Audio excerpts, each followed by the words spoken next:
쓸모와 코로나 백신 접종은 개인의 판단으로 실시한다. 19일 일본 가토 관방장관의 발언이 일본 전체를 뒤집어 놓았습니다. 일본은 얼마 전까지 백신 3억 병 이상을 확보했다며 내년 초에 접종하겠다고 큰소리쳤습니다. 하지만 일본 내에서 최근 백신 부작용에 대한 우려가 나오기 시작했고, 일본 정부는 코로나 백신을 국민 각자의 판단으로 실시하게 하겠다고 말한 것입니다. 일본 국민들은 이 발언에 대해 부작용 가능성이 있으니 국민이 판단하고 책임지라는 거냐고 따져 물었습니다. 늘 그렇듯 일본 정부는 백신에 대한 위험성을 국민 개개인에게 전가하려 한다는 것이었습니다. 또한 아직 검증되지 않은 백신이기에 무료이지만 접종을 원하지 않는 사람이 상당수가 될 것이라고 했습니다. 3억 3천 대 0. 얼마 전에 일본과 한국의 백신 확보량을 비교한 수치였습니다. 이것으로 일본은 한국과 백신 확보 전쟁에서 완승했다고 했지만 이제는 이 자랑이 무색해지고 있습니다. 일본 정부는 임상 3상에 들어간 백신을 최근 넉 달 동안 3억 병 이상을 입도 선매했습니다. 반면 한국 정부는 넉 달째 확보 중이라는 말만 되풀이하면서 일본에게 완전히 졌다고 비판받았습니다. 그런데 이 같은 주장은 완전히 뒤엎는 사실들이 알려지면서 완벽한 대반전이 일어났습니다. 미국 언론들은 일본을 비롯해 미국과 유럽은 백신을 빨리 확보하려고 안달이 났는데 유독 한국만 느긋하게 기다리고 있는 것을 이상하게 여겼습니다. 실제로 한국 정부는 아직 완벽하게 검증되지 않은 백신을 쉽게 계약하지 않았고 임상 3상에 들어간 10개 후보 백신의 결과를 기다렸습니다. 여기에는 가장 중요한 부작용에 대한 우려와 효과에 대한 검증이 끝나지 않았다는 것이 가장 컸습니다. 섣불리 계약한 백신이 실패하거나 부작용이 발생하면 낭패를 볼 수 있고, 만약 한 백신과 계약한 이후 다른 백신이 더 뛰어난 효과를 입증해 보이면 뒤늦게 후회할 수도 있다는 것이었습니다. 또한 무엇보다 중요한 것은 화이자와 모더나가 개발 중인 메이저 리버 핵산 방식은 지금까지 상용화한 적이 없는 제조 방식이었다는 것입니다. 기존 백신은 죽거나 약화된 바이러스를 직접 몸에 주입해 이에 저항한 항체를 만들어내는 방식이었습니다. 하지만 메신저 리버 핵산 방식은 코로나 바이러스의 표면을 둘러싸고 있는 단백질 스파이크 성분을 체내에 미리 만들어 놓아 이에 대한 면역력을 생성하는 원리로 작동합니다.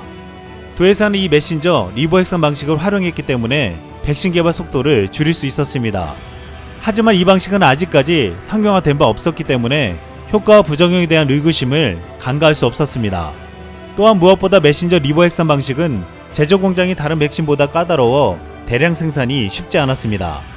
이 방식으로 대량 생산에 필요한 기술력이나 장비도 단기간에 갖추는 것이 쉽지 않고, 기존의 설비들도 공정을 바꿔서 생산해야 하기 때문에 제때 수급이 가능할지 의문이 들고 있습니다. 무엇보다 백신은 국민들에게 접종하려면 부작용이 없어야 합니다. 그런데 화이자와 모더나는 최근 높은 효과를 자랑했지만 다른 데이터는 일체 공개하지 않고 있습니다. 또한 부작용에 대한 언급은 전혀 없었습니다. 일각에서는 언론 플레이를 하는 것이 아니냐고 의심하기도 했습니다. 그런데 우려했던 바와 같이 이 임상에 참여했다가 부작용을 겪었다는 증언들이 나오고 있습니다. 미국 과학 학술지 사이언스에 따르면 화이자 모더나 임상에 참여한 백신 접종자 2% 미만이 39도에서 40도의 고열 증상을 보였다고 했습니다. 미국에서는 12월 말까지 3,500만 명에게 백신을 공급할 계획인데 2%면 70만 명에 해당하는 수치였습니다. 또한 임상 참가자 중 9.7%가 피로, 8.9%가 근육통, 5.2%가 관절통, 4.5%가 두통 등의 부작용을 경험했다고 했습니다. 아놀드 몬토 미시간대 공중보건대학 역학학자는 이는 대부분의 독감 백신에서 볼 수 있는 것보다 높은 비율이라고 밝혔습니다. 특히 참가자 중 한 명인 루크 허치스는 모더나 백신 실험에 지원했다가 두 번째 주사를 맞은 후 팔이 거의와 크기만하게 부풀어 오르고 근육통과 38.9도의 고열에 시달렸다고 했습니다. 현재 의료계에서는 화이자와 모더나의 임상 성과는 인정하지만 현실에서는 어떤 효과를 거둘 수 있을지 알 수 없다는 부정적인 시각이 있다고 했습니다. 화이자는 이번 발표에서 3상 시험에 참가한 43,500여 명 가운데 단 170명을 분석했고, 모더나는 3만 명 가운데 단 95건을 분석했습니다. 전문가들은 이같이 적은 데이터로 나온 결과에 아직 안심할 수 없다고 말하며 조건이 완벽히 통제되는 임상과 달리 현실에선 수많은 변수가 있다고 경고하고 있습니다. 또한 인종, 연령, 성별 등에 따라 효과가 다르게 나타날 수도 있다고 우려하고 있습니다. 결국 이 같은 상황을 세밀하게 파악하고 있는 우리 정부는 서두르지 않았습니다. 또한 외신들은 한국은 방역 수준이 높아 다른 나라들의 백신 접종 안정성을 확인한 후 대량 접종에 들어가도 되는 시간적 여유가 있다고 평가했습니다. 일본은 한국보다 빨리 3억 병이 넘게 백신을 구매했다고 자랑하며 내년 초에 백신 접종을 실시하겠다고 큰소리쳤습니다. 하지만 이런 백신의 효과나 부작용 등을 전혀 고려하지 않은 것이었습니다.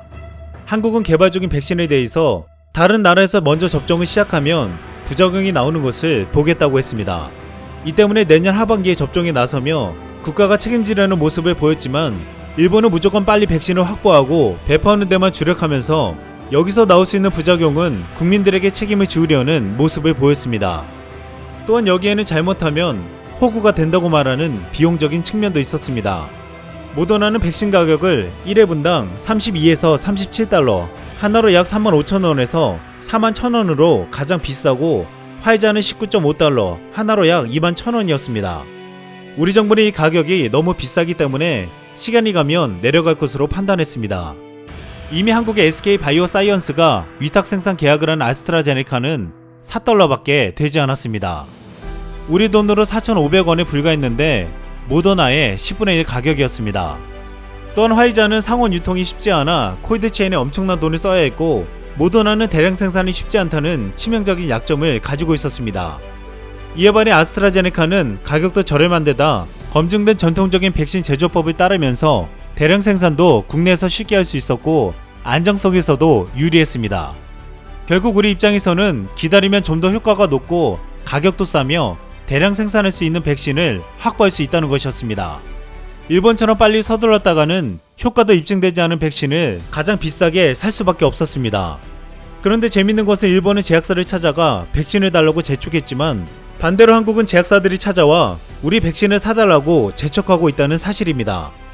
박능호 보건복지부 장관은 지난 17일 화이자와 모더나는 실제로 일반적인 예상과 달리 오히려 그쪽에서 우리에게 빨리 계약을 맺자고 하는 상황이라고 설명했습니다. 글로벌 제약사들이 한국에게 백신을 팔려고 나서는 것은 한국만큼 코로나 백신 효능이 있는지 없는지를 확인할 수 있는 나라가 거의 없기 때문이라고 보고 있습니다. 미국이나 유럽 국가들은 이미 너무 널리 확산되었고 통제도 되지 않기에 백신을 맞는다고 해도 성과를 확인하기가 쉽지 않다는 것입니다. 하지만 전반적인 감염 통제가 가능한 한국에서 백신 접종을 하면 제약사들의 입장에서는 베타 테스터로 가장 적합한 결과를 얻어낼 수 있다는 것입니다. 우리 정부는 현재 백신 가격 및 물량 협상 중인 물량이 국민 60%인 3천만 명 분이라고 밝혔습니다. 박능호 보건복지부 장관은 지난 17일 조급해 보이지 않으면서 가격을 합리적인 선으로 받아내기 위해 여러가지 협상을 하고 있다며 더욱 다행인 것은 아스트라제네카의 경우 생산 자체를 국내에서 하기 때문에 보다 유리하게 물량을 확보할 수 있는 여건이라고 말했습니다. 지금 우리 정부의 대처는 일본과 극단적으로 비교되고 있습니다. 지금 백신을 너무 빨리 투약하는 것은 비싼 돈을 주고 시험 대상이 될 수밖에 없다고 보고 있습니다. 결국 백신 확보 전쟁에서 승리했다고 믿었던 일본은 어리석다는 비판을 받는 상황이 되고 있고 백신을 빨리 확보하지 못했다는 비판을 받았던 한국이 결국 최종 승자라는 말이 나오고 있습니다. 이상 쓸멍이었습니다.